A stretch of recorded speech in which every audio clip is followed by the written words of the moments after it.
Yo, what is up, everybody? So let's go back again. The new horror story for you guys. This one is titled The Haunting on X Avenue, written by Joshua Kimball. Remember to use the links in the description below. Show love to the author. Like, comment, and subscribe. Chapter 1. The house on X Avenue stood staring at me in the afternoon light. It seemed to have known that I was coming back to my hometown of La Grande, Oregon. At least, what lay inside knew I was coming back. I was compelled to confront the question that had always bothered me. What is inside this house? I remember the time my mom told me when she was a child she had seen a scary, multicolored face appear on the wall, staring at her in the middle of the night. She told me how she had to ask her sister about it and was taught the Lord's Prayer, which seemed to give her some relief. I remember other family members telling me about voices in the night and apparitions. Everyone seemed to have come in contact with the spirit of the house. I felt in my heart that it was time to end the haunting for good.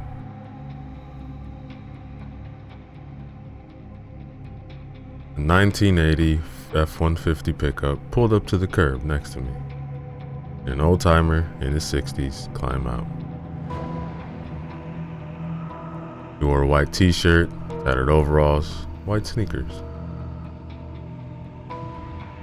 He walked toward me with a slight limp, perhaps from years of working at the lumber mill. You Jonathan Campbell? I nodded. Yeah, that's me. You're Bob Fraker, property manager for the bank? Yep. Don't let appearances fool you. My limousine is in the shop.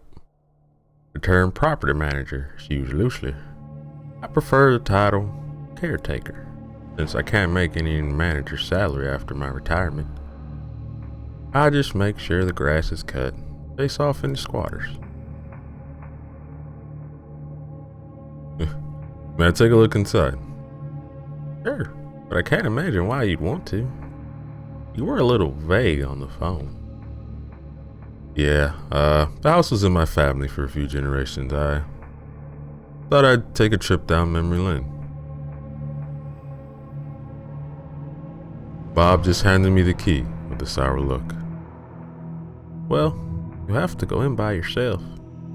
I don't go in that house anymore. There's something wrong with it. It stayed unoccupied for 15 years. One person who rented it was found dead in the morning, sitting in her recliner. Bob walked with me to the porch. He continued to explain. The last renter moved out about 3 months. He said he felt unwelcome. Yeah, the place scared him.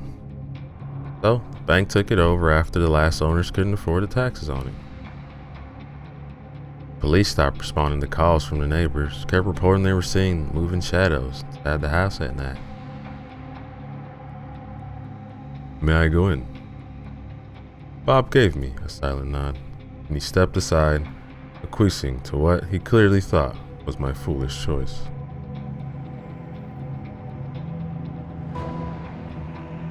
I turned and headed up the 2 steps to the front door. The grass in the yard looked like they could have used a machete, and then a weed whacker. The paint on the outside of the house was badly weathered. Thought about all the times that I had been in the house as a kid. Never actually had any bad experiences, but I could remember the reports I've heard from various family members. Some saw spirits at night, others saw demonic faces on the wall. The fact that people had been and were currently affected by the entity in this house made me determined to find out what it was and how to stop it from hurting anyone else. I took a deep breath and inserted the key to the lock on the front door. Then stepped inside.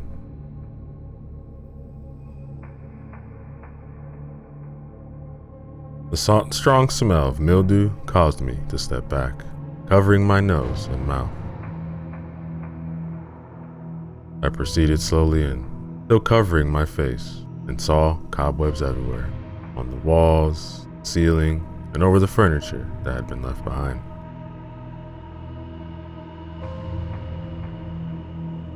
The house was a small 2-story structure with 1 bathroom and 2 bedrooms upstairs. One of the bedrooms had the chimney to provide a divider in the middle of the room. I moved through the living room cautiously and entered the kitchen where there was an old electric range oven. I'm not sure what I was really looking for. I guess I hoped for something that would just jump out and say, "Boo!"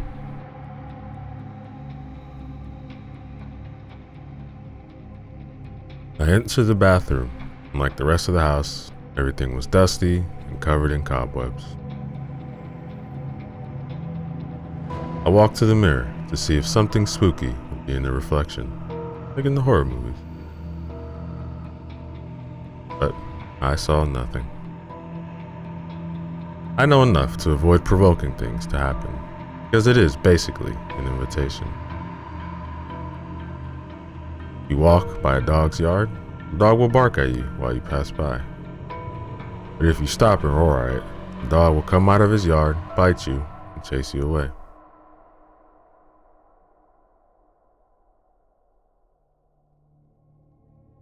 Feeling a little let down by the lack of any activity, I climbed up the stairs to the bedrooms. The air became heavier, which naturally made me hesitate.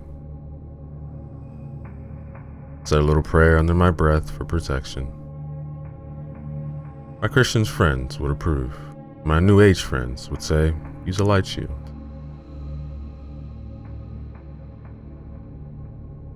I reached the doorway at the top of the stairs and entered the first bedroom.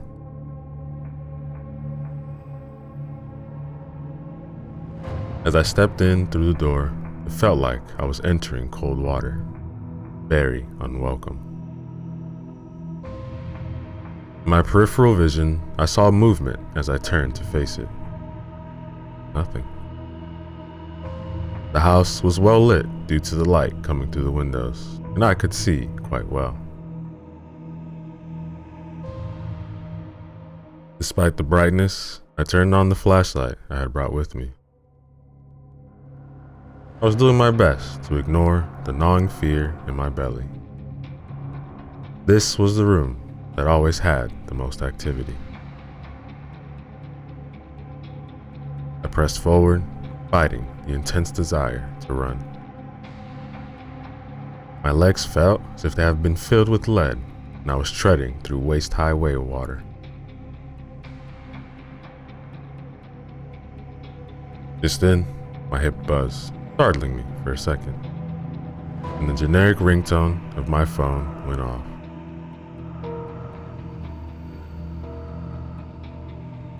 I pulled the phone out of its case. For some reason, it wouldn't show me the caller ID. I answered hesitantly. Hello? Honey? It was my wife, Lisa. Hey, sweetie, how's it going? Okay, we're making lunch. When are you gonna be? The phone cut out, started crackling. It reset. Then my flashlight flickered out. I tried to turn around and leave, but my feet were planted on the floor. A shadowy head rested intimately on my right shoulder from behind. Black arms wrapped around my waist.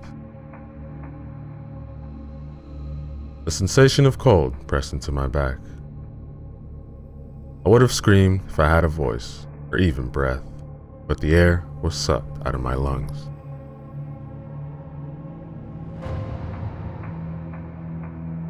My eyes darted up and saw an old vanity mirror, most likely from the previous tenants, leaning against the wall to my right.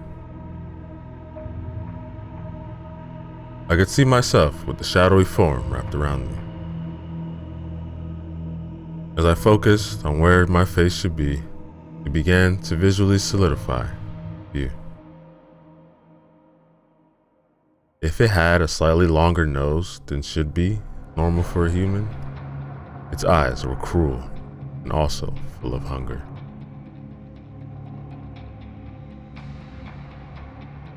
The face shimmered and undulated with iridescent colors. The body of the spirit was like boiling black tar, kept in place by invisible skin. It pressed its face against my head and began pushing itself into me.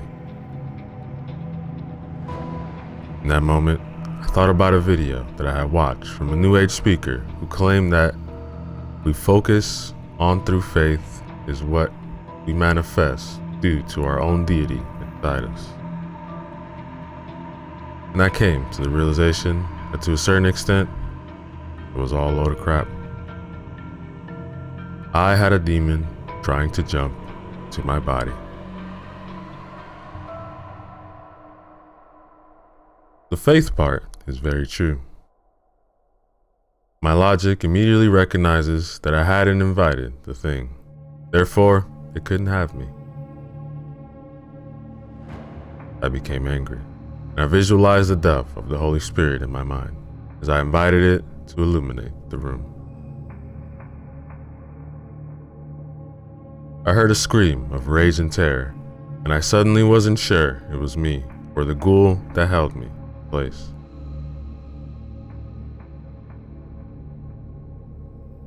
I realized I couldn't move again, so I turned around and ran down the stairs like a frightened rabbit.